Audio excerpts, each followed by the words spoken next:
Lyra walked through the silent halls of the old research outpost with careful steps. The lights above her flickered like tired stars, and every sound she made echoed as if the building itself was listening. She worked as a helper here, doing small jobs like cleaning, carrying equipment, and checking old storage rooms. Most days were slow and quiet, but tonight felt different.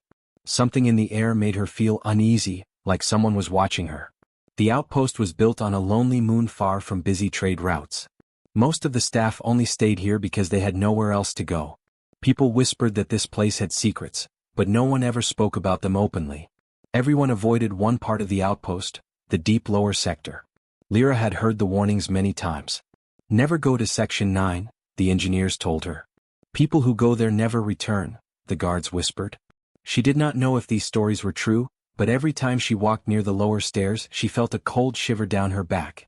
Still, she always wondered what was hidden down there. The signs on the gates were old, scratched, and covered in dust, almost like someone wanted people to forget that place existed. That night, as Lyra finished her shift, she heard something strange. It was soft, almost too quiet to notice. It sounded like a long breath or maybe a whisper drifting up from the deep corridors below. She stopped walking. The sound came again, low and sad, like someone was crying in the darkness. Her heart beat faster. She knew she should ignore it and leave like everyone else. But something inside her did not let her walk away. She felt a pull, a strange feeling pushing her toward the lower stairs. It was as if someone needed help. Lyra held her small light and slowly stepped down the old metal staircase. Each step groaned under her feet. The walls were cold and covered in strange marks she did not understand. She reached the bottom and saw a long hallway stretched in front of her. It was dark except for a single flickering red light at the far end. The soft sound came again. Without thinking too much, she followed it. As she walked, she noticed that the air felt heavier here. Almost like the room itself was holding its breath. She passed doors with thick locks and strange warning signs. Some warnings were faded, but she could still read words like danger, do not enter, and restricted. She reached a huge metal door at the end of the hallway. It was old, covered in dust, and sealed with 3 heavy locks. The door was so large it almost touched the ceiling. Something behind it moved, and Lyra stepped back in fear. For a moment she thought about running away. But then she remembered the sad sound. It was not angry or violent. It sounded lonely. Very lonely. Lyra placed her hand on the cold door. To her surprise, the door slowly responded. The locks clicked open one by one. She pulled the door and it slid open with a deep, slow rumble. Inside, the room was vast and dark. Her small light was barely enough to show anything. She stepped inside and waited for her eyes to adjust. That was when she saw it. A huge creature lay in the center of the chamber. It was chained to the ground by glowing metal restraints. The creature was shaped like a large dragon, long tail, sharp wings folded close, and scales that shimmered faintly in the light. But the dragon did not look dangerous. Its body looked thin and tired, as if it had not eaten in a very long time. The dragon lifted its head slowly and looked at Lyra. Its eyes were not wild or angry. They were calm, old, and full of deep sadness. For a moment, Lyra froze. She had never seen anything like this before. She expected the dragon to roar or attack, but instead, it simply watched her quietly. She felt her fear fade a little. Are you hurt?" she whispered, not sure if it understood her. The dragon did not speak, but it lowered its head as if answering yes. Lyra walked closer, only a few steps, staying careful. The glowing chains made a low humming sound. She noticed the dragon's claws were dull, and its scales had scratches from struggling against the restraints. This creature was not dangerous right now. It was suffering. She felt pain in her heart for it. No one ever came to this place. No one cared what was inside. But now she knew the truth. They had locked away something alive. Something that still breathed, still felt, and still hoped. The dragon's eyes closed for a moment, like it was waiting for her to leave. Maybe everyone who came before left it alone in darkness. But Lyra did not move. She whispered softly, "I will come back." The dragon's eyes opened again, and for a second she felt something warm and gentle pass between them. Not danger. Not fear. Something else. Lyra stepped out of the chamber, closed the door, and walked back through the dark hallway. Her mind was full of questions and her hands trembled slightly. She knew she should tell someone, but she also knew they would lock the place again and never let her return. She did not want to abandon the dragon. As she climbed the stairs back to the bright halls above, one thought stayed with her. Whatever that creature was, whatever happened in that forgotten chamber, it needed her. And she was the only one who had heard its silent cry. Lyra woke up early the next morning, but her mind was still trapped in the underground chamber. She kept thinking about the dragon's tired eyes and the soft sound it made when it saw her.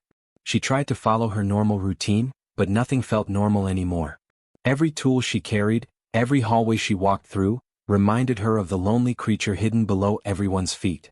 During lunch, she sat alone at a corner table. The other workers talked loudly about broken machines and supply delays, but Lyra barely heard them. She only thought about one thing. Was the dragon hungry? Was it still waiting? She pushed her tray away.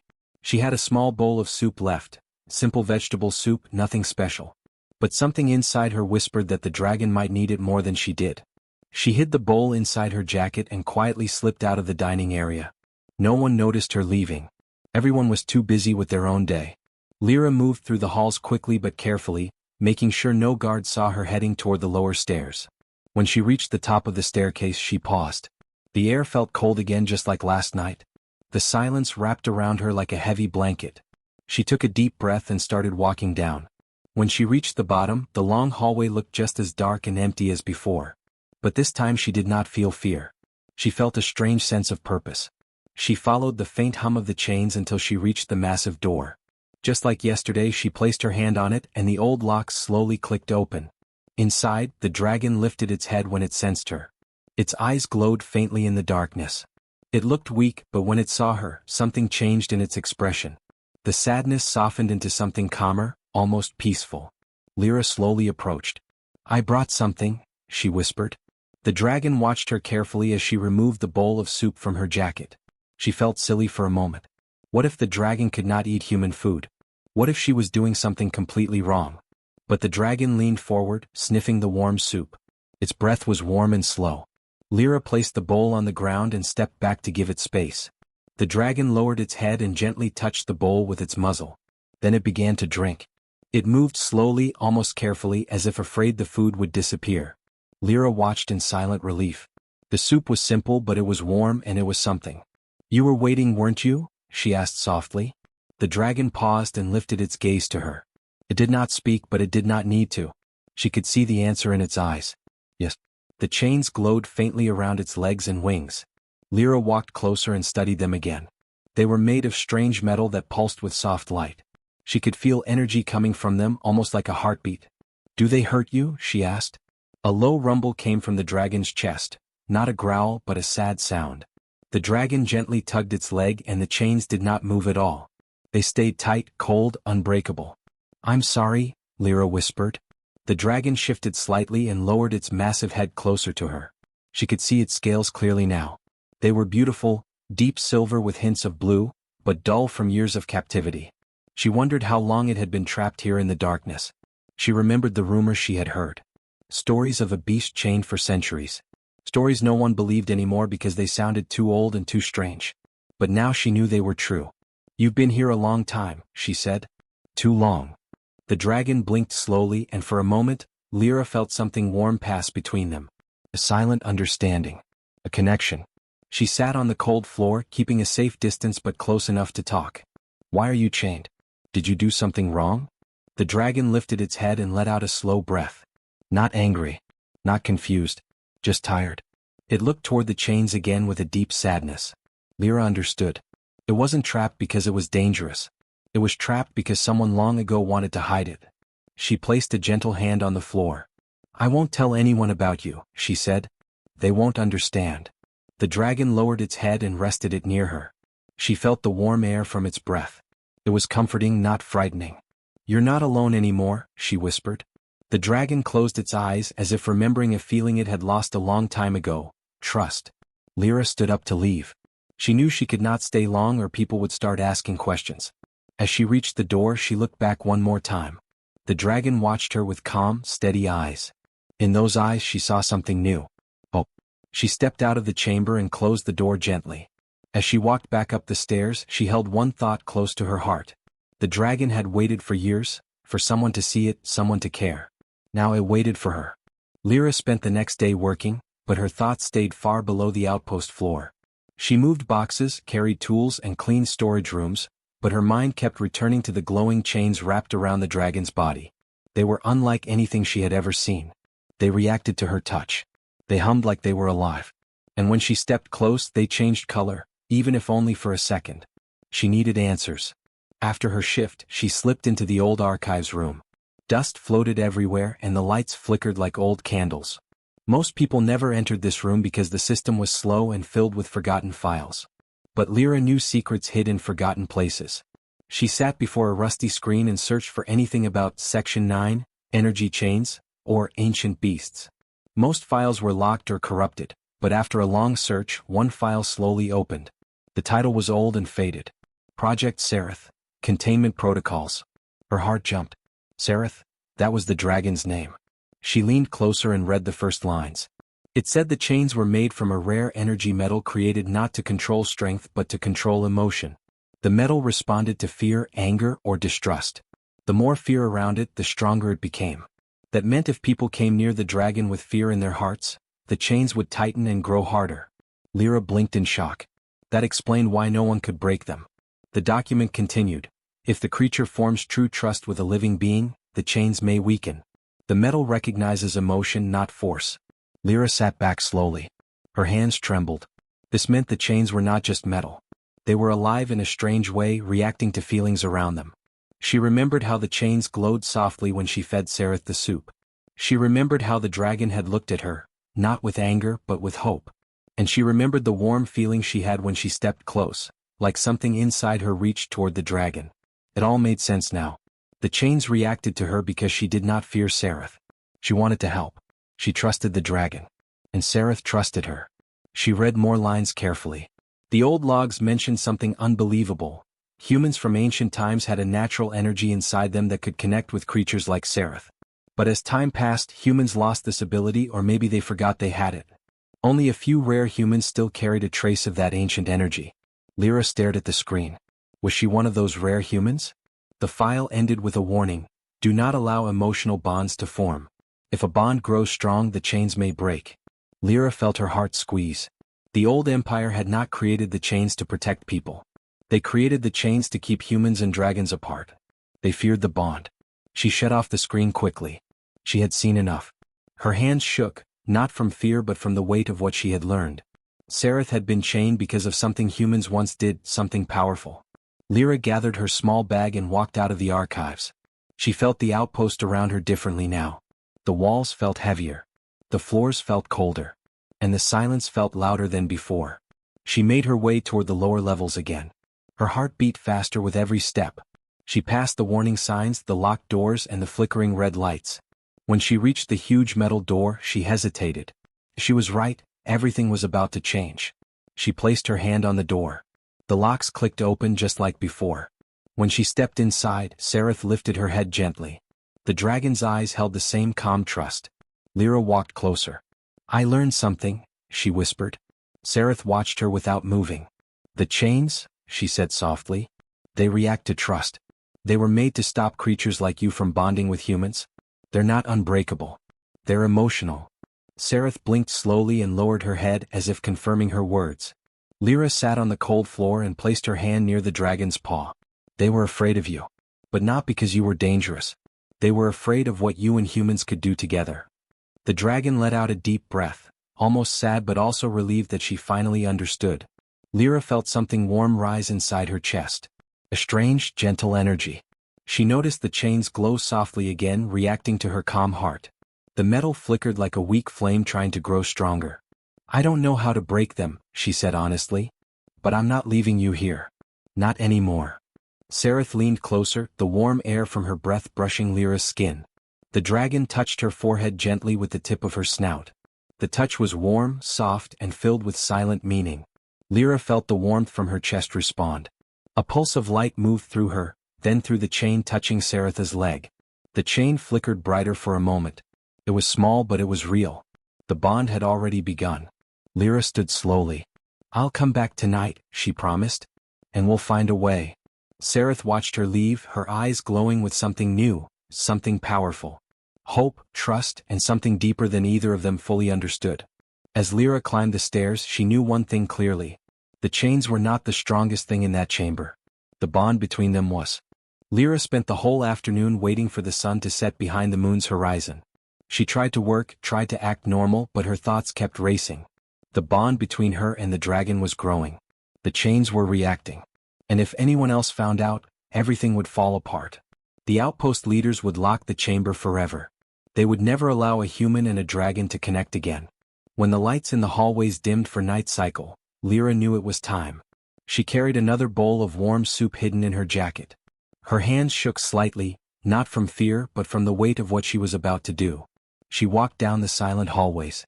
Every sound felt louder at night. The hum of old machines. The echo of her footsteps. The soft creak of metal panels. She kept her head down and moved quickly toward the lower stairs.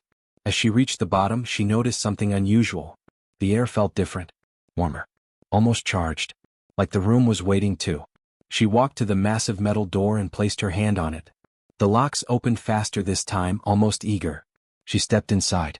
Sereth lifted her head the moment Lyra entered. The dragon's eyes glowed brighter than before, a deep silver mixed with faint blue. She looked stronger, more awake, as if the bond had given her new life. Lyra smiled softly. "I'm here." Sereth lowered her head to greet her. Lyra carefully walked closer, placing the bowl of soup before her. The dragon ate slowly but with more energy than the last time. After a quiet moment, Lyra sat beside her. "I read more old logs," she whispered. "The chains were made to stop creatures like you from forming bonds with people like me." Sereth let out a low rumble, not angry, just tired. "They didn't understand," Lyra continued. "They feared something beautiful." She looked at the glowing chains wrapped around Sereth's legs and wings. The lights inside them flickered softly, almost like tiny stars caught in metal. Lyra reached out her hand and gently touched one chain. It pulsed at her touch. A faint warm glow spread through it. The dragon watched her carefully but did not pull away. The chains reacted again, brighter than before. Lyra felt her heart beat faster. "It's changing," she whispered. But at that exact moment, a loud alarm echoed from somewhere above them. The sound shook the walls and made the floor tremble slightly. Lyra's eyes widened. "Oh no," she whispered. The alarm meant only one thing. Someone had detected the energy spike from the chains. Someone was coming. Sereth lifted her head sharply. Her wings shifted, but the chains held her in place. Her eyes glowed with warning. "We don't have much time," Lyra said. Footsteps echoed down the upper stairs, fast, heavy, many of them. Sereth looked toward the sound, then back at Lyra. The dragon's eyes were calm but urgent, telling her to stay strong. Lyra placed both hands on the chain now. She closed her eyes and focused on one thought. She wanted to free Sereth. Not out of fear or panic. Out of trust, out of care, out of the bond they shared. Warmth rose inside her chest, stronger than before. It spread through her arms, into her hands, and into the chain. The chain glowed white. Sereth let out a breath, soft, hopeful. Then the door behind them shook as guards started opening the locks. Lyra heard voices shouting. The sound pushed fear into her heart, but she fought it. Fear made the chain stronger. She needed trust. She needed calm. She placed her forehead against the glowing metal. "Please," she whispered. "Let her go." A deep pulse traveled through the chain. The metal crackled with bright white light. The glow spread through all the connected links, then through the chains on Sereth's legs and wings. Sereth lifted her head as the energy wrapped around her like warm fire. The door burst open behind them. Guards entered with weapons raised. But before they could take another step, the chain on Sereth's front leg melted. The glowing metal softened like wax touched by flame. It dripped onto the floor and vanished into ash. Lyra gasped. Sereth stared in shock. 200 years of chains, broken in seconds. The guards froze, stunned by what they saw. But Sereth did not attack. She stepped forward slowly, her movements calm and controlled. She placed herself between Lyra and the guards, her wings half open like a shield. Lyra stepped closer to the dragon, hiding behind her large form. One guard shouted, "Don't move. Stay back."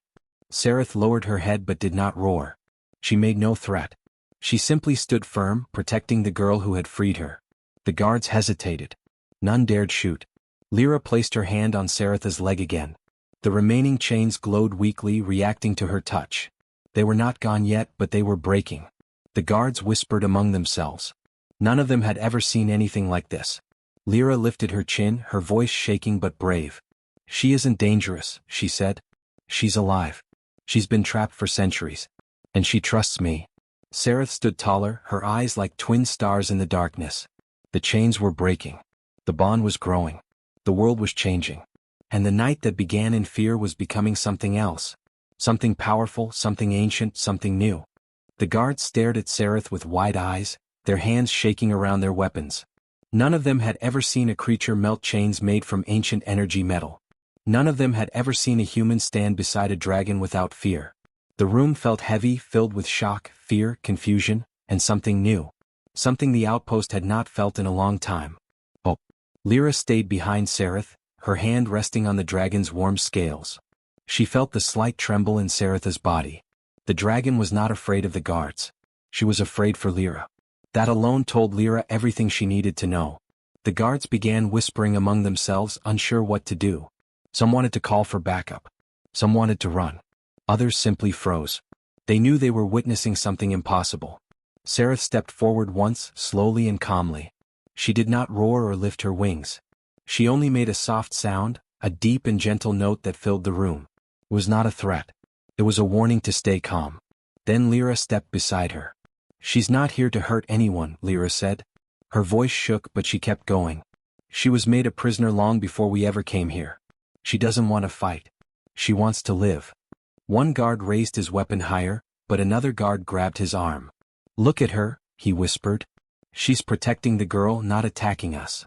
Sereth lowered her head and touched Lyra's shoulder with the side of her muzzle. It was a gesture full of trust. The guards watched silently, unable to deny what they were seeing. Lyra walked toward one of the remaining chains and placed her hand on it. She closed her eyes. "I won't let anyone hurt you," she whispered to Sereth. "We'll finish this together." Warmth rose inside her chest again, stronger than before. It moved through her arm, her hand, and into the chain. Sereth's eyes glowed brighter, reacting to the bond they shared. The chain pulsed with white light. Then it melted. The guard stepped back in shock. Sereth let out a soft breath as the metal fell away like dust. Another leg was free. Lyra moved to the next chain. Sereth helped by lowering her body so Lyra could reach it. Together, girl and dragon worked one chain at a time. The room filled with white light as each one melted under their bond. By the time the fifth chain fell, no one in the room could speak. Sereth stood completely free for the first time in 200 years. She stretched her wings slowly, carefully, as if afraid they would break. The sound of her wings filling the chamber was like old thunder waking from sleep. Dust fell from the ceiling. The guards moved back even more, but Sereth did not attack or growl. She only stood tall and proud, like a queen remembering her purpose. Lyra walked in front of her, smiling with tears in her eyes. "You're free," she whispered. Sereth lowered her massive head and gently pressed her forehead against Lyra's. The moment was silent but powerful. It carried meaning even the guards could feel. A bond stronger than fear. A bond older than history. A bond the chains could not stop. Suddenly a deep rumble echoed through the outpost. The old walls shook. Alarms blared everywhere. The guards looked around in panic. "What's happening?" one shouted. Lyra knew. She had seen it in the old logs. The chains were connected to the outpost's energy system. Breaking them freed the power they held inside. The outpost could not control that power anymore. "We have to leave," Lyra said quickly. "Now." Sereth bent down and allowed Lyra to climb onto her back. The guards hesitated, unsure if the dragon would harm them. Lyra turned to them. "Come with us. The outpost is unstable." Some guards ran for the stairs, others followed Lyra toward the large emergency exit that led to the surface. Sereth spread her wings wide and let out a powerful breath that shook the metal walls. The emergency door burst open. Cold night air rushed in. Lyra held onto Sereth's scales as the dragon stepped outside for the first time in centuries. The moon's pale light reflected on her wings. The wind touched her freely. Sereth lifted her head and let out a long, deep call that echoed across the barren land. A call of freedom. The guards watched in awe. None of them had ever seen a creature so powerful move with such calm grace. Some dropped their weapons. Some fell to their knees. They all knew their lives had changed forever. Sereth opened her wings fully. Lyra felt the shift in the air as the dragon prepared to fly. She leaned forward, her heart pounding with excitement and fear, but also with trust. Complete trust. "Ready?" she whispered. Sereth beat her wings once, twice, and the ground left them behind. They rose into the sky high above the outpost. The broken building looked small beneath them, like a forgotten mistake finally left behind. As the wind rushed past them, Lyra felt a peaceful warmth inside her chest. She was not afraid. She was not lost. She was exactly where she was meant to be. Sereth tilted her wings and soared higher, carrying Lyra toward a new world. A world where humans and dragons were no longer enemies. A world where ancient bonds could return. A world freed by trust. And it all began the night she brought the dragon a bowl of simple soup. A small act of kindness that melted chains, changed fate, and freed an entire world.